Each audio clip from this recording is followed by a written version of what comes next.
رمضان المبارک کی عظیم گھڑیوں میں دورہ تفسیر القرآن اور سوالات کے جواب حاصل کرنے کے لیے ادارہ تبلیغ اسلام جامپور کے پیج اور یوٹیوب چینل کو سبسکرائب کریں۔ السلام علیکم ورحمۃ اللہ وبرکاتہ۔ الحمدللہ نحمدہ ونستعینہ ونستغفرہ ونعوذ باللہ من شرور انفسنا ومن سیئات اعمالنا ومن یهدہ اللہ فلا مضل له ومن یضلل فلا ہادی له فاشهد ان لا الہ الا اللہ وحدہ لا شریک له واشهد ان محمدا عبده ورسوله۔ اللهم صل على محمد وعلى آل محمد كما صليت على إبراهيم وعلى آل إبراهيم إنك حميد مجيد۔ اللهم بارك على محمد وعلى آل محمد كما باركت على إبراهيم وعلى آل إبراهيم إنك حميد مجيد۔ أما بعد فإن خير الحديث كتاب الله وخير الهدي هدي محمد صلى الله عليه وسلم وشر الأمور محدثاتها وكل محدثة بدعة وكل بدعة ضلالة وكل ضلالة في النار۔ فنعوذ بالله السميع العليم من الشيطان الرجيم۔ بسم الله الرحمن الرحيم۔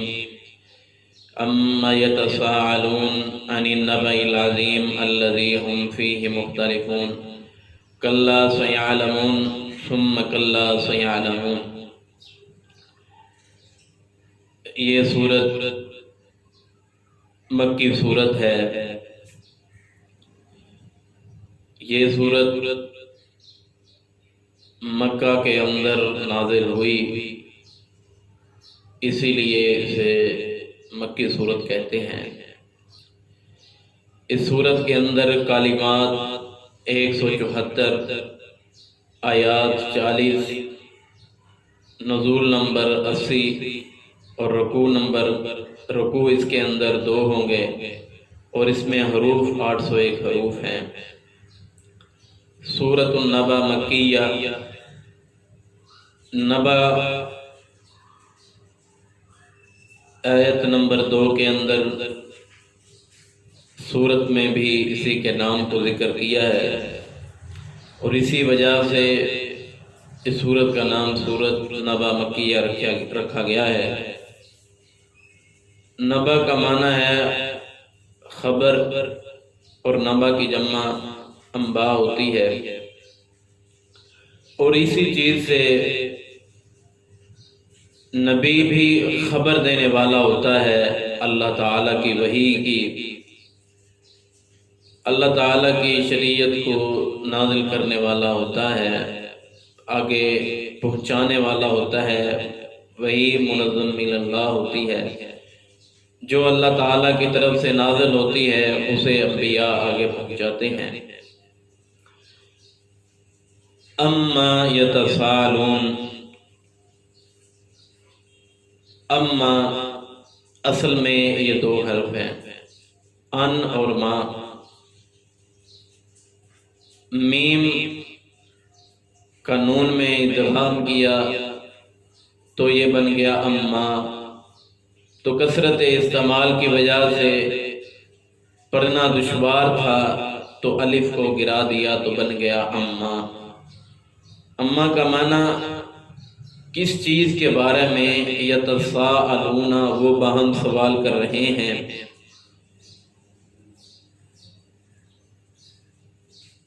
اصل میں اہل کفار جو تھے، اہل مکہ کے جو کافر تھے، وہ مرنے کے بعد دوبارہ اٹھنے کا انکار کرتے تھے۔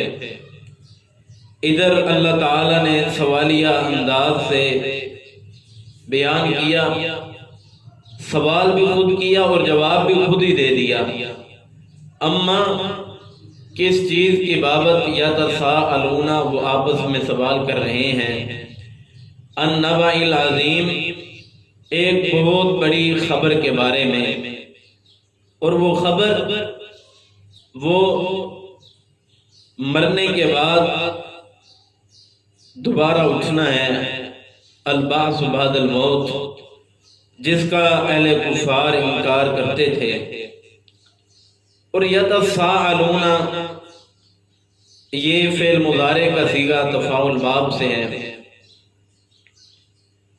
جب تفاعل کا باب ہو تو پھر اس کے اندر مشارکت کا معنی ہوتا ہے، یعنی کہ وہ ایک دوسرے سے باہم آپس میں سوال کر رہے ہیں، آپس میں ایک دوسرے کو کہتا ہے کہ کیا یار مرنے کے بعد اٹھیں گے، دوسرا اس کا رد کرتا ہے مرنے کے بعد نہیں اٹھیں گے۔ اس طرح وہ آپس میں سوال کر رہے ہیں، آپس میں جھگڑ رہے ہیں۔ اور کس چیز کے بارے میں سوال کر رہے ہیں؟ النبأ العظیم، ایک بہت بڑی خبر کے بارے میں۔ وہ خبر ہے البعث بعد الموت، مرنے کے بعد دوبارہ اٹھنا، دوبارہ زندہ ہونا۔ اس کے کفار جو ہیں اس کا رد کرتے تھے۔ اور مکہ کے اندر رسول اللہ صلی اللہ علیہ وسلم نے 13 سال تبلیغ کی ہے، اور اس 13 سال کے اندر 3 چیزوں کا ذکر کیا ہے: توحید کا، رسالت کا، اور عقیدہ آخرت کا۔ اللہ تعالیٰ کی ربوبیت، اسماء و صفات، اللہ تعالیٰ کا خالق ہونا، داتا ہونا، اللہ کل شیء قدیر ہونا، اللہ تعالیٰ کی توحید کا ڈنکا بجایا ہے۔ کفار کے بتوں کا رد کیا ہے، ان کی عبادت کا رد کیا ہے، اللہ کی عبادت کی طرف دعوت دی ہے، اللہ کی طرف حاجت روائی کی دعوت دی ہے۔ اللہ ہی اکیلا خالق ہے، صرف یہ دعوت دی ہے، یہ پیغام دیا ہے اللہ تعالیٰ کی طرف سے رسول اللہ صلی اللہ علیہ وسلم نے۔ اور دوسری دعوت رسالت کی دی ہے کہ میں اللہ کی طرف سے بھیجا ہوا پیغمبر ہوں، اللہ کی طرف سے بھیجا ہوا رسول ہوں، تو میری رسالت کا اقرار کرو۔ بعض تو اللہ تعالیٰ کی توحید کا ہی انکار کر دیا، اور بعض ایسے کافر تھے جنہوں نے اللہ کی توحید کو مانا، لیکن اللہ کی توحید کو ماننے کے ساتھ ساتھ وہ اپنے معبودان باطلہ سے بھی مانتے تھے۔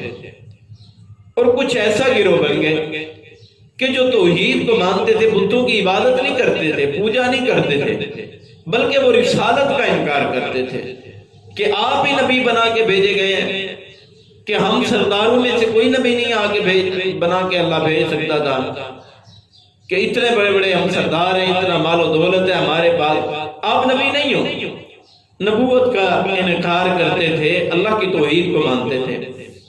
اور بعض ایسے تھے جو توحید کو بھی مانتے تھے اور رسالت کا انکار کے ساتھ ساتھ وہ عقیدہ آخرت کا بھی انکار کرتے تھے کہ مرنے کے بعد دوبارہ نہیں اٹھنا، ہم مرنے کے بعد کیسے دوبارہ اٹھ سکتے ہیں۔ پھر وہ مذاق کرتے تھے کہ یہ پیغمبر کہتا ہے کہ البعث بعد الموت، کے مرنے کے بعد دوبارہ اٹھنا ہے، کہ کیا آج تک اتنے لوگ مرے ہیں، کیا ان میں سے کوئی بندہ بھی زندہ ہو کے ہمارے پاس آیا ہے؟ کیا ان میں سے کوئی ایسا بندہ جو ہمارے آباء و اجداد میں سے، ہمارے بہن بھائیوں میں سے، ہمارے رشتہ داروں میں سے، ہمارے عزیز و اقارب میں سے، ہمارے محلے بستی والوں میں سے، کہ کوئی مرنے کے بعد ہم نے دوبارہ اس کو دیکھا ہو؟ جبکہ مرنے کے بعد تو بندہ ختم ہو جاتا ہے، یا پھر دفن کر دیا جاتا ہے، یا پھر وہ جلا دیتے تھے۔ اس طرح ان کے اندر یہ رواج یہ چلا ہوا تھا، لیکن وہ مرنے کے بعد دوبارہ اٹھنے کا انکار کرتے تھے اور مذاق کرتے تھے رسول اللہ صلی اللہ علیہ وسلم سے، کیا مرنے کے بعد دوبارہ اٹھیں گے؟ اور تفسیر ابن کثیر میں امام ابن کثیر رحمہ اللہ نے اسی جگہ پہ نقل کیا ہے کہ حضرت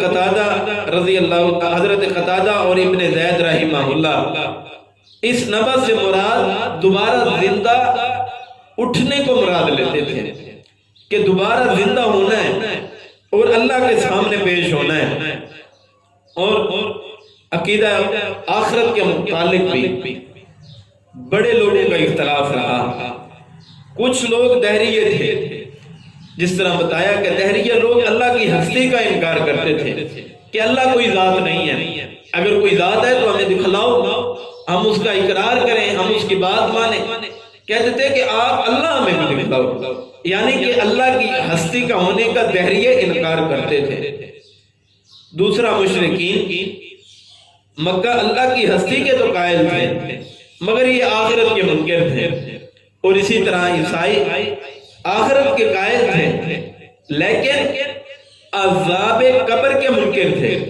کہتے تھے کہ میت کو عذاب نہیں ہوگا، جسم کو عذاب نہیں ہوگا، روح کو عذاب ہوگا۔ بدن تو جو ہے وہ گل سڑ گیا ہے، مسیدہ ہو گیا، ختم ہو گیا ہے، کہ اب وہ دوبارہ کیسے زندہ ہوگا؟ یہ آخرت کے منکر تھے۔ یہ آپس میں یہ سوال کر رہے ہوتے، اما یتساءلون، کس چیز کی بابت؟ یتساءلون، یہ باہم سوال کر رہے ہیں، آپس میں ایک دوسرے سوال کر رہے ہیں۔ فرمایا النبأ العظیم، ایک بہت بڑی خبر کے بارے میں یہ آپس میں سوال کر رہے ہیں۔ وہ خبر کون سی ہے؟ وہ مرنے کے بعد دوبارہ اٹھنے کی خبر ہے، اور جس کا یہ اختلاف کر رہے تھے۔ الذی ہم فیہ، الذی وہ لوگ، ہم وہ، فیہ اس خبر کے بارے میں، یعنی کہ کون سی خبر؟ النبأ العظیم، نبأ عظیم کے بارے میں مختلفون یہ اختلاف کرتے ہیں۔ کلا سیعلمون، ان قریب یہ جان لیں گے، ثم کلا سیعلمون، ان قریب یہ جان لیں گے، ثم پھر یہ عطف کے لیے۔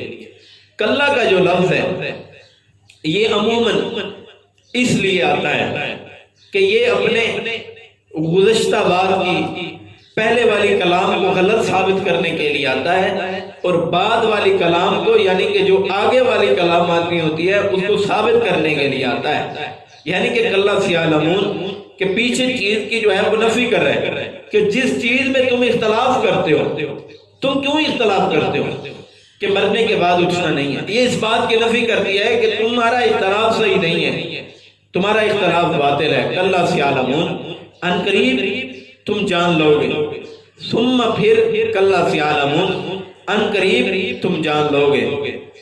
الم نجعل الارض مہادا، الم کیا نہیں، نجعل ہم نے بنایا، ارض زمین کو، مہادا بچھونا۔ اللہ تعالی یہاں سے اس بات کو بتلانا چاہتے ہیں کہ تم جو اختلاف کرتے ہو، جو تم انکار کرتے ہو، جو میں نے تاکید کے ساتھ ذکر کیا ہے، اور اس کلا سیعلمون اور ثم کلا سیعلمون کے اندر یہ ایک ڈانٹ ذکر ہے، ایک ڈانٹ ڈبٹ ذکر ہے کہ تم اس کو مذاق نہ سمجھو، اور پھر اللہ تعالیٰ نے تاکید کے طور پہ ذکر کیا کلا سیعلمون ثم کلا سیعلمون، اور اسی کے بعد فرمایا کہ اگر تمہیں قیامت کا انکار کرتے ہو، اللہ تعالیٰ کی قیامت کا یقین نہیں کرتے، تو تم پھر اپنی عقلوں کے ذریعے سوچو، اپنی عقلوں کو جھنجھوڑو کہ اللہ تعالیٰ نے اپنے آگے اتنے عجائب کا ذکر کیا ہے کہ اتنا بڑا اللہ تعالیٰ کا نظام، اتنی بڑی اللہ تعالیٰ کی شہنشاہی اور بادشاہی، ہر چیز جو ہے وہ اللہ تعالیٰ کی صدا بلند کر رہی ہے۔ کیا پھر جب ہر چیز، پرندے، چرند، جانور، حشرات، کیڑے مکوڑے، یہ تمام چیزیں جب اللہ تعالیٰ کی حمد و ثنا بیان کر رہے ہیں، کیا اللہ تعالیٰ نے انسان کو کوئی بیکار پیدا کیا ہے؟ انسان کو فضول پیدا کیا ہے؟ اور اللہ تعالیٰ نے یہاں پہ دنیا میں یہ سمجھایا ہے کہ دنیا دارالامتحان ہے، دنیا کے اندر نیکیاں کمال ہو، یہ دارالامتحان ہے، اور امتحان سے قبل اگر پرچے کا طلباء کو پتہ لگ جائے تو کتنی خوشی ہوتی ہے۔ اللہ تعالیٰ نے اس دارالامتحان قیامت کے دن جو یہ مرکز امتحان بننا ہے، جو اللہ نے امتحان لینا ہے، جو اللہ تعالیٰ نے ٹیسٹ اور پرچے لینے ہیں، اس کا سلیبس اللہ نے پہلے ہی بتلا دیا ہے، وہ پرچہ پہلے ہی اللہ نے بنا کے بھیج دیا ہے کہ اس کی تیاری کر لو۔ وہ پرچہ کیا ہے اور سوال کیا ہے کہ تم نے مرنے کے بعد میرے سامنے پیش ہونا ہے کہ اگر تم نیک عمل کر کے آؤ گے تمہیں میں جنت دوں گا، اگر برے عمل کر کے آؤ گے تمہیں جہنم دوں گا۔ یہ پرچہ اسے حل کرنا ہے، ایک ہی سوال ہے، زیادہ لمبے چوڑے کویشچن نہیں ہیں کہ صفحے کے صفحے بھرتے جاؤ، صفحے کے صفحے بھرتے جاؤ، بلکہ زندگی کا ایک مقصد، زندگی جینے کا ایک مقصد کہ اللہ کے لیے جینا ہے، اور ایسے جینا ہے کہ مرنے کے بعد اللہ کے پاس حاضر ہونا ہے۔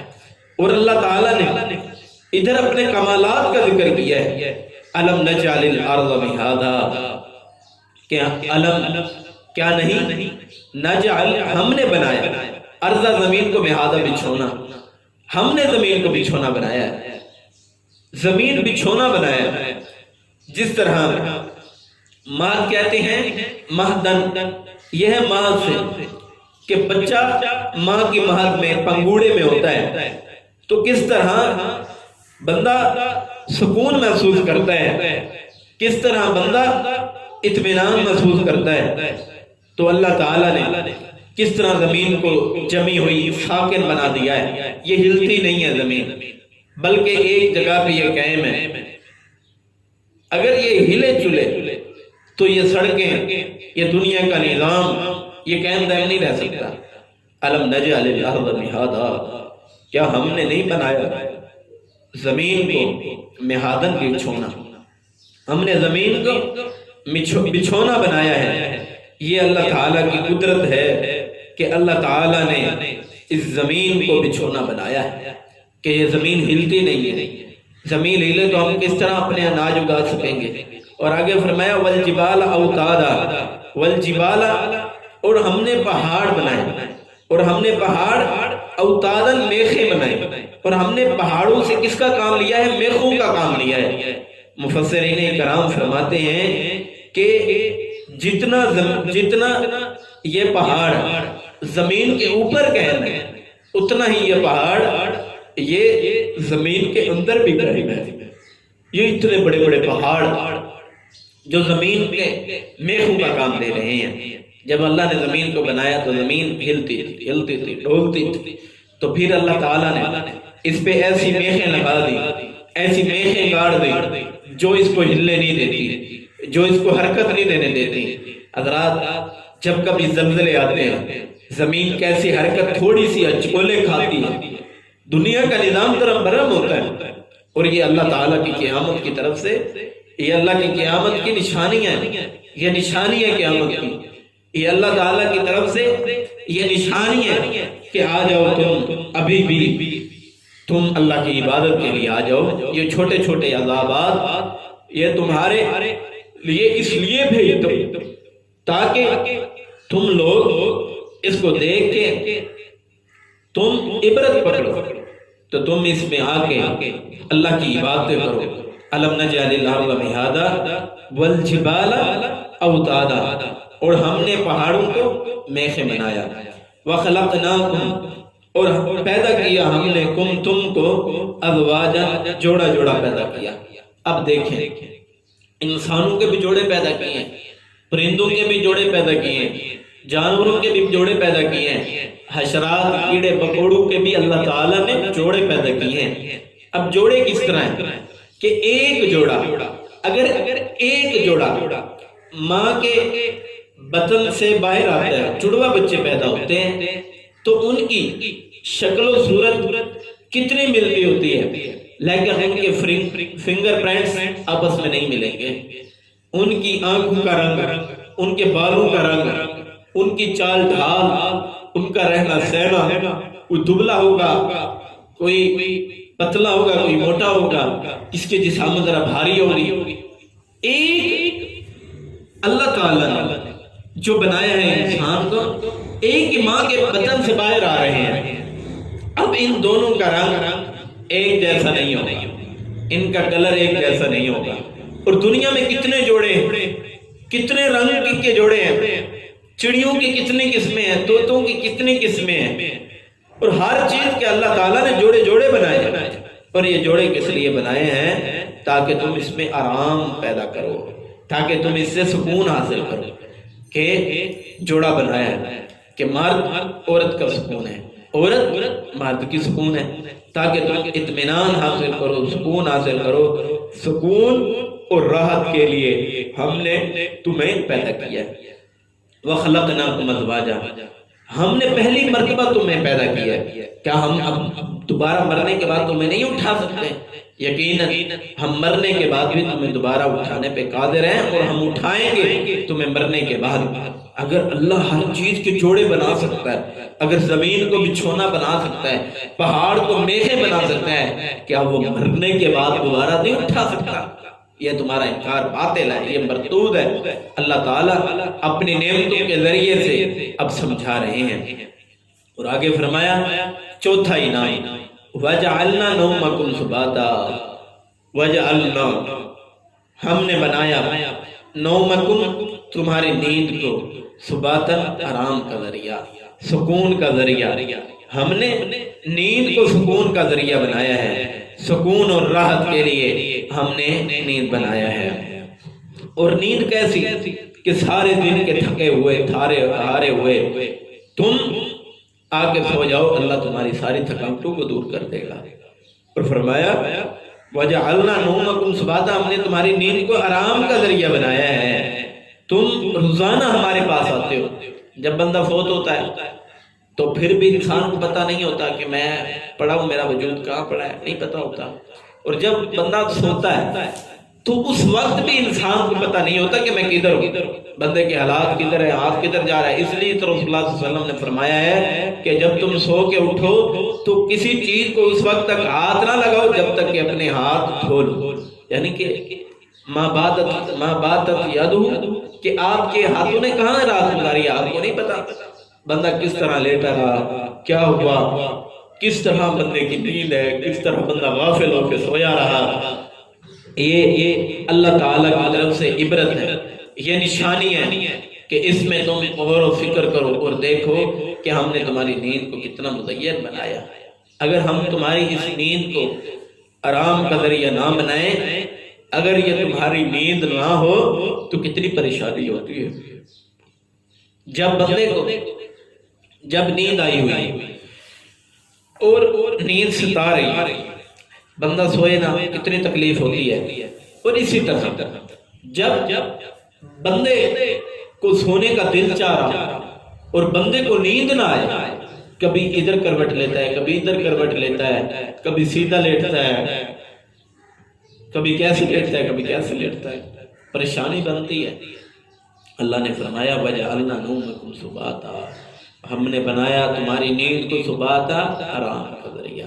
اگر ہم تمہاری نیند کو آرام کا ذریعہ بنا سکتے ہیں کہ کیا مرنے کے بعد جس وقت تم دنیا میں سوتے ہمارے پاس تمہاری روحیں پہنچتی ہیں اور ہم پھر واپس لوٹ آتے ہیں، کیا ہم مرنے کے بعد دوبارہ نہیں اٹھا سکتے؟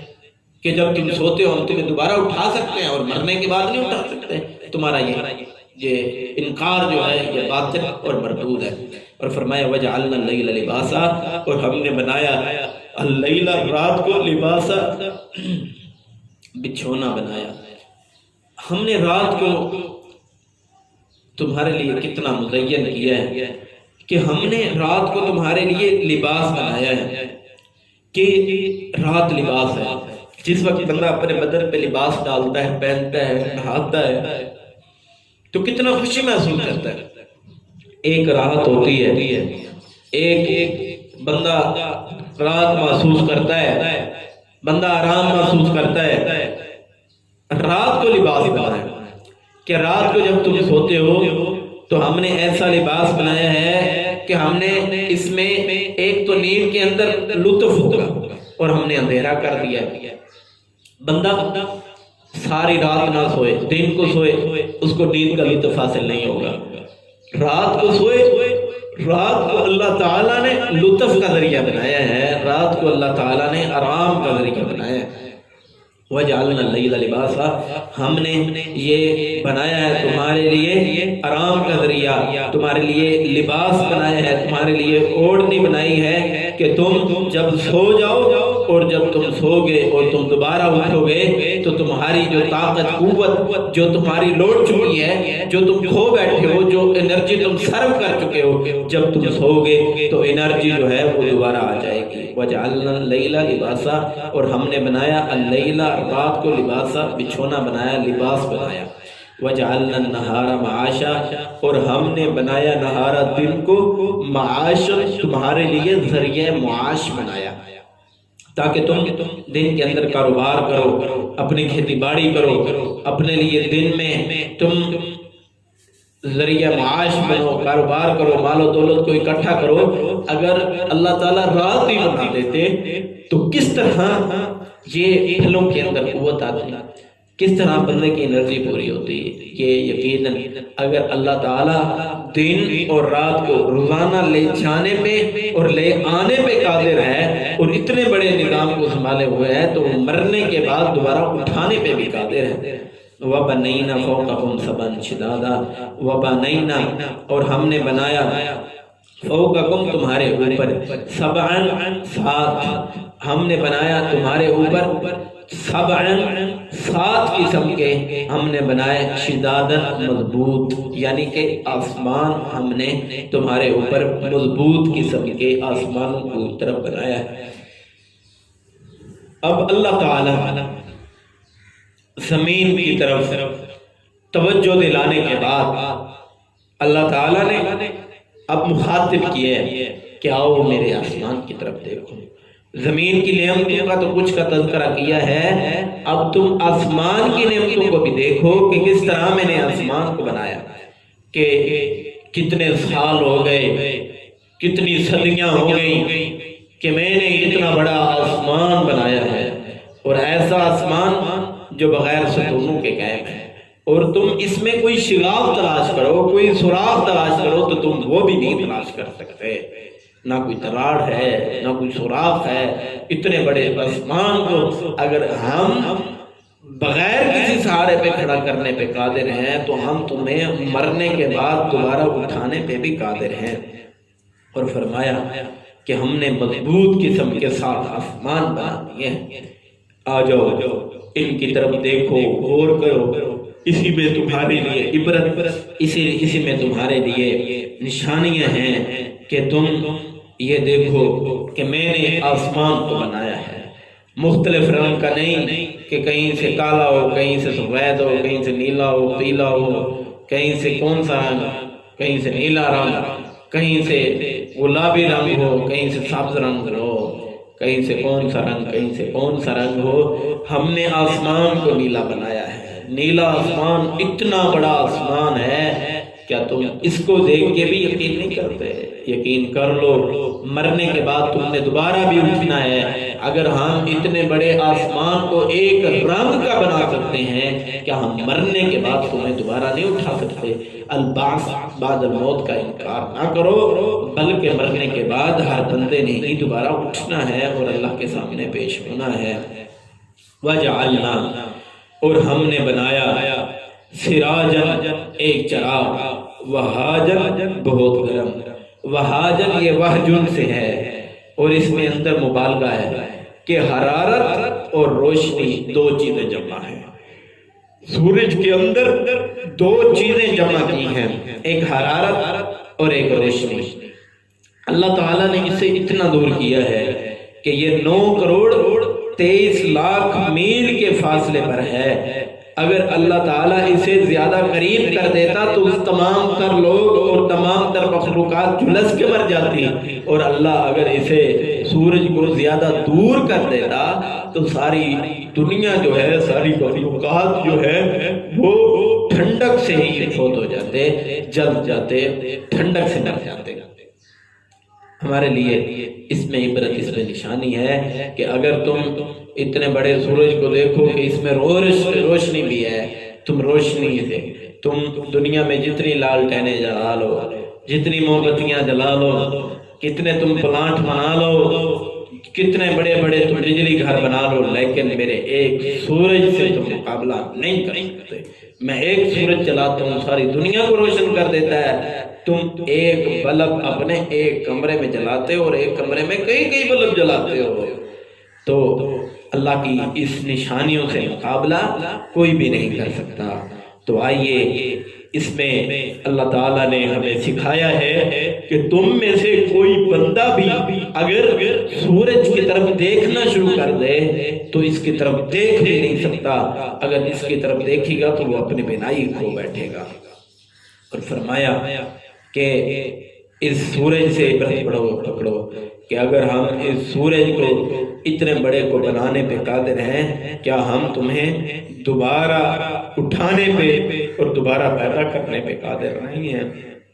آ جاؤ اللہ کی طرف، آ جاؤ اللہ کی عبادتوں کی طرف، اللہ کی بندگی کی طرف، اللہ کی فرما برداری کی طرف آ جاؤ، اسی میں خیر ہے، اسی میں برکت ہے۔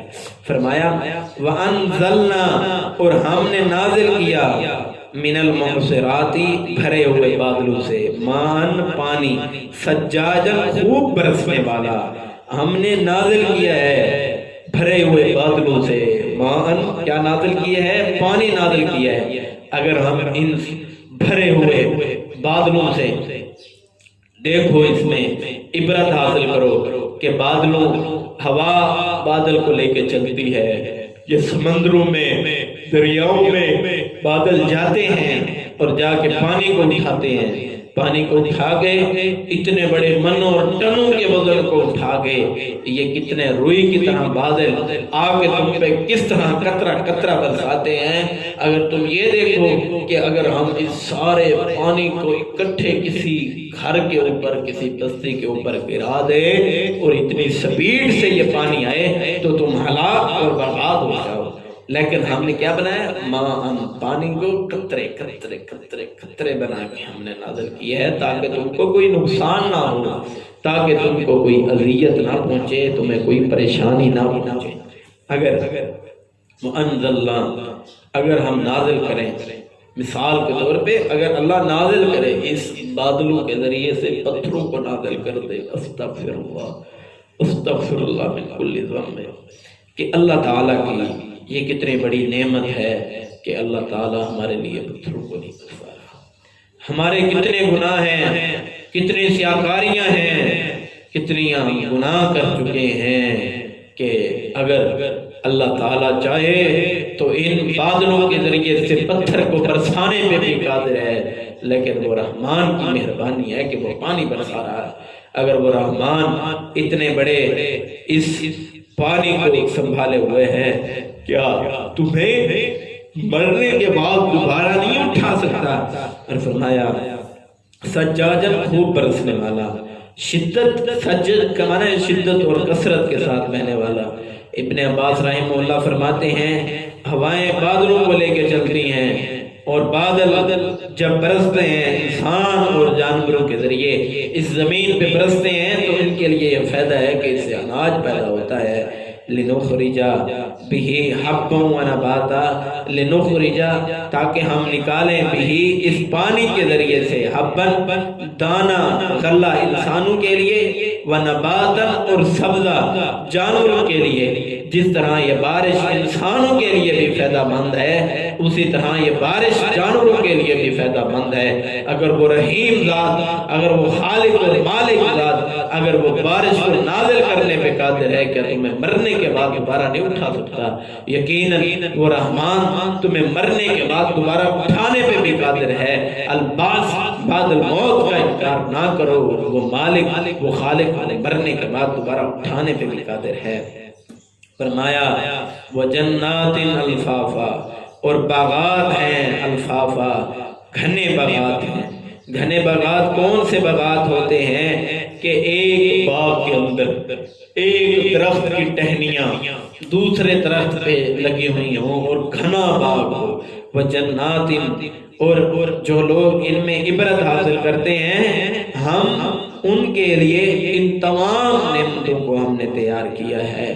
آئیے ان باغات کو دیکھیں، اس جنت کے باغات کو دیکھیں کہ اللہ تعالیٰ نے اتنے بڑے امور کو بنایا ہے۔ اگر اللہ تعالیٰ اپنے یہ انعام کو بنانے پہ قادر ہے تو تمہیں مرنے کے بعد دوبارہ اٹھانے پہ بھی قادر ہے۔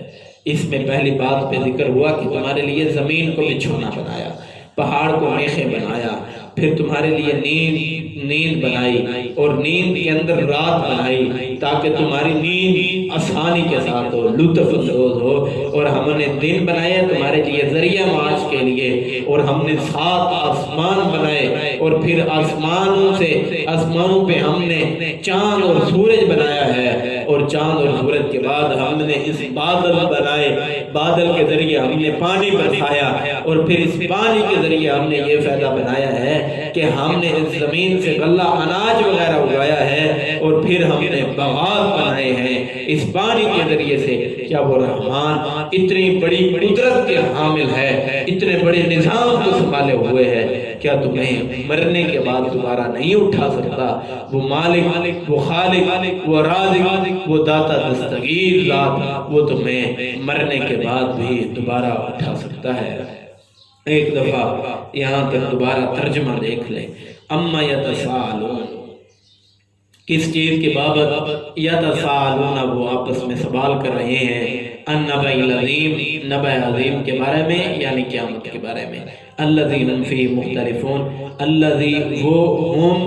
الذی ہم فیہ، وہ اس خبر کے بارے میں مختلفون، اختلاف کرتے ہیں۔ کلا سیعلمون، ان قریب وہ جان لیں گے۔ ثم، تاکید کے لیے، عطف برائے تاکید، ثم ان قریب، ثم پھر کلا ہرگز نہیں، سیعلمون ان قریب وہ جان لیں گے۔ الم نجعل الارض مہادا، کیا نہیں ہم نے بنایا ارض زمین کو مہادا بچھونا، والجبال اوتادا، اور ہم نے پہاڑ کو میخیں بنایا ہے، وخلقناکم ازواجا، اور ہم نے پیدا کیا ہے تم کو ازواجا، جوڑا جوڑا، وجعلنا، اور ہم نے پیدا کیا ہے نومکم، تمہاری نیند کو، سباتا، آرام کا ذریعہ ہم نے پیدا کیا ہے، وجعلنا اللیل لباسا، وجعلنا، اور ہم نے بنایا ہے لیل، رات کو، لباسا، بچھونا، راحت کا ذریعہ، سکون کا ذریعہ، وجعلنا، اور ہم نے بنایا ہے النہارا، دن کو، معاشا، ذریعہ معاش، وبنینا، اور ہم نے بنایا ہے فوقکم، تمہارے اوپر، سبعا شدادا، 7 مضبوط، یعنی کہ آسمان، وجعلنا، اور ہم نے بنایا ہے سراجا، ایک چراغ، وہاجا، بہت گرم، یعنی کہ سورج، وانزلنا، اور ہم نے بنایا ہے من المعصراتی، اور ہم نے نازل کیا من المعصراتی، بھرے ہوئے بادلوں سے، ماءً، پانی کو، سجاجا، خوب برسنے والا، لنخرج بھی، تاکہ ہم نکالیں بھی اس سے، حباً، دانا، یعنی کہ غلہ، ونباتا، اور سبزہ، وجنات الفافا، اور باغات الفافا، گھنے، تاکہ تم اس سے عبرت حاصل کرو۔ اگر ہم ان تمام امور پہ قدرت رکھنے والے ہیں، کیا ہم مرنے کے بعد دوبارہ اٹھانے پہ قادر نہیں ہیں؟ آؤ اللہ کی ان نعمتوں کی طرف دیکھو اور غور کرو اور فکر کرو کہ وہ رحمان جو اتنی بڑی ذات، جو اتنا بڑا رحمان ہے، جو اتنے بڑے نظام کو سنبھالے ہوئے ہیں، کیا تمہیں مرنے کے بعد دوبارہ نہیں اٹھا سکتا؟ آئیے اسی کو اپنائیے، اسی کے اندر خیر ہے۔ مرنے کے بعد دوبارہ اٹھنا ہے اور اللہ کے سامنے پیش ہونا ہے، تو انکار نہ کریے کہ مرنے کے بعد کس طرح زندہ کرے گا۔ جس طرح وہ اللہ جب ہم کچھ نہ تھے تو اس وقت رحمان نے پیدا کر دیا ہے، تو مرنے کے بعد ہم کچھ نہ کچھ تو ضرور ہوں گے، وہ پھر بھی پیدا کرنے پہ قادر ہے۔ اسی پہ عقیدہ بنائیں، یہی عقیدہ بنائیں، اسی میں خیر ہے، اسی میں برکت ہے۔ اللہ سے دعا ہے کہ اللہ تعالی ہمیں اس عقیدے پہ زندہ رکھے، اسی عقیدے پہ موت نصیب فرمائے۔ وآخر دعوانا الحمدللہ رب العالمین۔